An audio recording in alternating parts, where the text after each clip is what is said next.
আজকের এই ভিডিওতে আমরা জানার চেষ্টা করব ডক্টর ইউনূস কিভাবে গ্রামীণ ব্যাংক শুরু করলেন, ওনার সাথে সরকারের আসলে সমস্যাগুলো কি কি, উনি শ্রম আদালত থেকে কেন মামলা পেলেন এবং ওনার একদম শুরুর জীবন থেকে শুরু করে ব্যবসা প্রতিষ্ঠান দাঁড় করানো থেকে শুরু করে গ্রামীণ ব্যাংকের এই বিশাল কর্মযজ্ঞ থেকে মাইক্রো ক্রেডিট সবকিছু আমরা খোলাসা করব আজকের এই ভিডিওতে। চল শুরু করা যায়। এই ব্যাপারটা আমার ভালো লাগতেছে খুব, যে আমি কোনো কিছু না ভেবেই অনেক কিছু চিন্তা ভাবনা না করি আমার যা বলতে ইচ্ছা করতেছে এখন বলতে পারতেছি। থ্যাংক ইউ এভরিওয়ান যাদের জন্য এই জিনিসটা আমি আসলে করতে পারতেছি। আজকে 1940 সালে চিটাগংয়ে ডক্টর ইউনূসের জন্ম হয় এবং 1940 সালটা থেকে আপনারা বুঝতে পারতেছেন যে এটা ইন্ডিয়া পাকিস্তান বিভাগ হওয়ার আগে। 1947 তো ইন্ডিয়া পাকিস্তান ভাগ হয়ে গেল, 1940 সালে ডক্টর ইউনূসের জন্ম হয়। জন্ম হইল তার কিছুদিন পরে, মাত্র 7 বছর পরে ইন্ডিয়া পাকিস্তান ভাগ হয়ে গেল। পূর্ব পাকিস্তানের রাজধানী হইল ঢাকা, ঢাকার মধ্যে ছিল ঢাকা ইউনিভার্সিটি এবং ডক্টর ইউনূস ঢাকা ইউনিভার্সিটিতে তার কিছুদিন পরে চলে আসলেন ওনার ব্যাচেলর এবং ওনার মাস্টার্স করতে। ওনার ব্যাচেলর এবং ওনার মাস্টার্স দুইটাই উনি করছেন ইকোনমিক্সের উপর। এবং আপনি যদি ওনার আর্লি ক্যারিয়ার দেখেন আপনি দেখবেন যে উনি ইকোনমিক্স, অর্থনীতি, ফাইন্যান্স এগুলার খুব বাইরে দূরে কোথাও যায় কিছু করার চেষ্টা করেন নাই। সারা জীবন ধরেই ওনার ইচ্ছা ছিল উনি ইকোনমিক্সের দুনিয়ায় ঢুকবেন, অর্থনীতির দুনিয়ায় ঢুকবেন এবং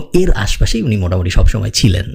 আরেকটা ব্যাপার আমার খুব ইন্টারেস্টিং লাগছে যে ডক্টর ইউনূসের জন্ম হইল ভারতবর্ষে, এরপরে উনি ওনার স্কুল শুরু করলেন ভারতবর্ষে, উনি ওনার ইউনিভার্সিটিতে গেলেন আসলে পাকিস্তানে, টেকনিক্যালি তখন পূর্ব পাকিস্তান পাকিস্তানের অংশ, এবং তারপরে উনি যখন পিএইচডি শেষ করলেন তখন ওইটা হয়ে গেছে বাংলাদেশ। তো ওনার স্টুডেন্ট ক্যারিয়ার যদি আপনি দেখেন প্রত্যেকটা সার্টিফিকেট এক একটা আসলে এক এক দেশের, তার কারণ ওনার দেশই আসলে